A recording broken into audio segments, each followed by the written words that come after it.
Okay, since the election's over, and it's a while since I've spoken about it, and because I kind of like them these days, I'd like to talk about Japanese election posters. And here is an example in the sunny, well, not today, prefecture of Yamaguchi. And these are the four politicians that stood for election for the Diet, the main governing body, the lawmakers of Japan.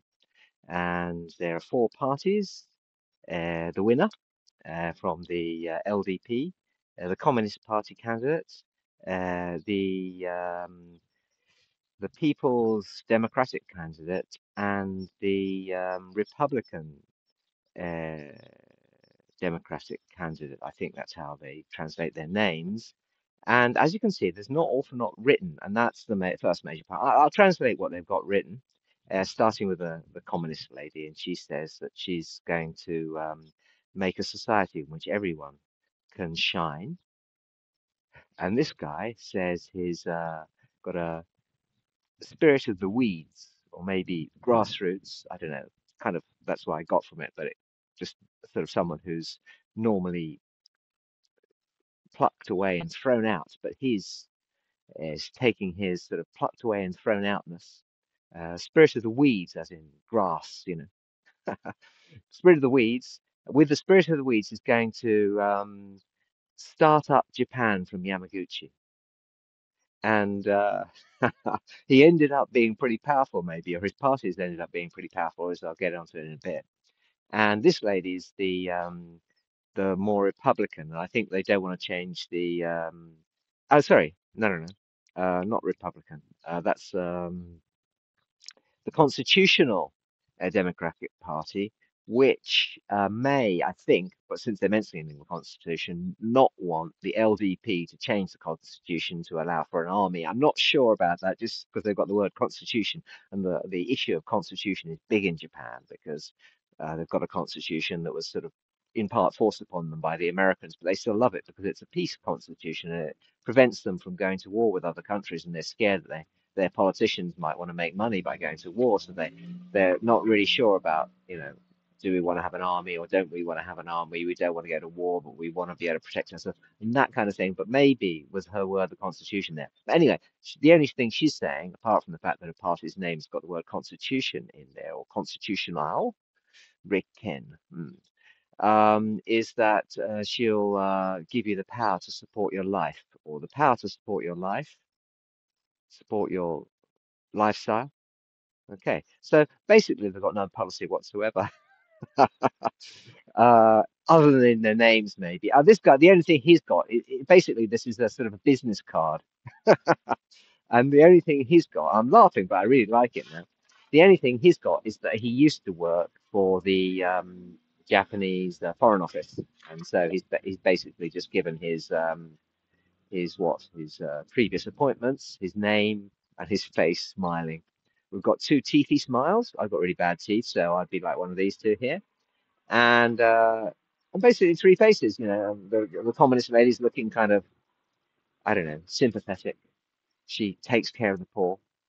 And this guy's looking like, I don't know, like he's gonna rise up from the weeds. And this lady's looking perky.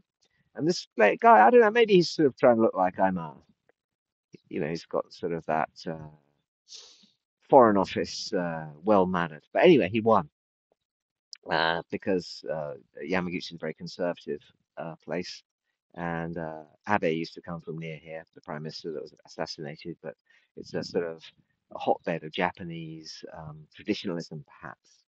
Okay, so what I used to just think, what faces smiling and going, pointing their finger? How can you appeal at election with this?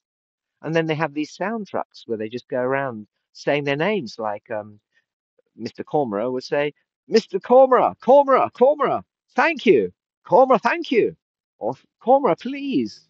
And that's all he did, basically, to most of the electorate, I believe, that the main appeal of these people is not in any kind of policy statement or manifesto, but in their smile, in their eyes, and not in the eyes of boys. No, not in the smiles of boys, but in their eyes. There's some poem about that. But anyway, Look, they're all shining.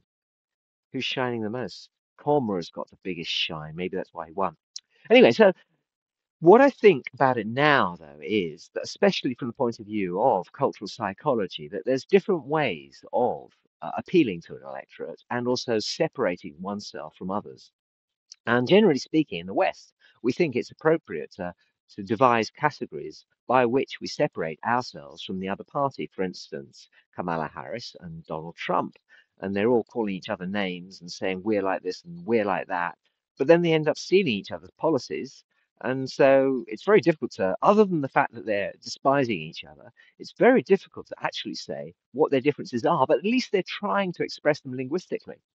Okay, so you've got these linguistic differences expressed in terms of categories like we stand for tradition, we stand for equality, or we stand for liberalism, we stand for tradition. And within that, there's this kind of sort of antagonism, sort of these dualisms that each sort of despises the other, and each sort of says, "Hey, we're the good guys, they're the bad guys. No, they're the bad guys, we're the good guys." And this corresponds to category-based analytical thinking as found in Western society. For instance, if you show Westerns a bunch of flowers with different types of flowers, with different types of sort of petals and different types of stalks, they'll tend to want to look for some kind of category upon which they can base their um, representation of the flowers into sort of, well, in the example, there were straight stalk flowers and bent stalk flowers. And so they put the bent stalk flowers and straight stalk flowers on the other side. But there's other ways. You can do it just by sort of who looks like who which flower points, which flower is in a network with other flowers. And I think that that's the way, as Masaki Yuki says, that first bit of research about categorical thinking was by Nisbet Masuda, or Norianzan, I don't know how to pronounce his name. Um, and also Masaki Yuki applies a similar kind of thought to how Japanese and Westerners separate their groups, as I said, that Westerners tend to think in terms of different categories which they express in language, the fluff that I'm now talking, whereas Japanese people tend to have these sort of self-help networks. And I read about 30 years ago the Enigma of Japanese Power, which said that the LDP, all they did was they were sort of shuffling money around between their cronies, and there'd be people who stand to get money from this area, and so they put their votes in, and they would give money to the politician or get money from the politician. The politician would get in and build more motorways or build more post offices or not privatize the post offices, privatize the post offices, and so that it's all about sort of scratching each other's backs, a network of friends, a sort of Masonic. I don't know. We tend to sort of think of these things as bad, but what is bad about them? Doesn't he look perky? Doesn't he look like he's a fun, nice gentleman?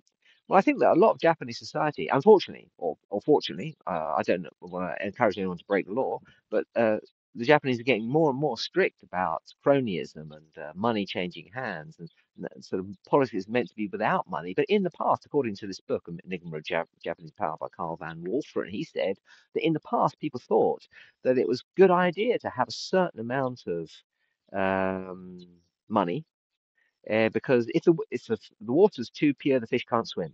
You know, you need, or there's another Japanese proverb: when the money ends, friendship ends. So that if there's no kind of mutual benefit, mutual backstrapping, no cronyism whatsoever, then all you're linked in is this sort of kind of fluff that I'm now talking, and who cares, basically, you know.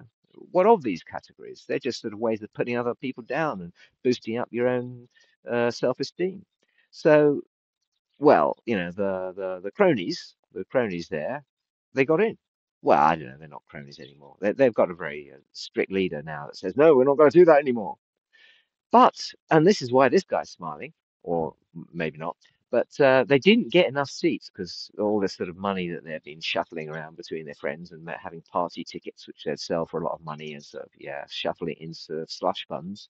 They didn't get enough seats, so they had to make a deal with the People's Liberal Party or whatever, the Weeds, the people. I think he's a bit sort of left standing. He's a traditionalist, left standing. And so now, for instance, in order to make a coalition government with this party, they have demanded that the tax break point, which hitherto was 103 units of Japanese currency, should be raised. And that seems quite fair, what with inflation and the increase in wages, that now people who are earning more than that suddenly get taxed. But it's not really more than that because in real values their wages have gone down. So maybe they'll put it up to sort of 1.5 times that. So you don't get taxed until you earn sort of a pittance as opposed to almost nothing as it stands at the moment. So that housewives can go out to work, for instance.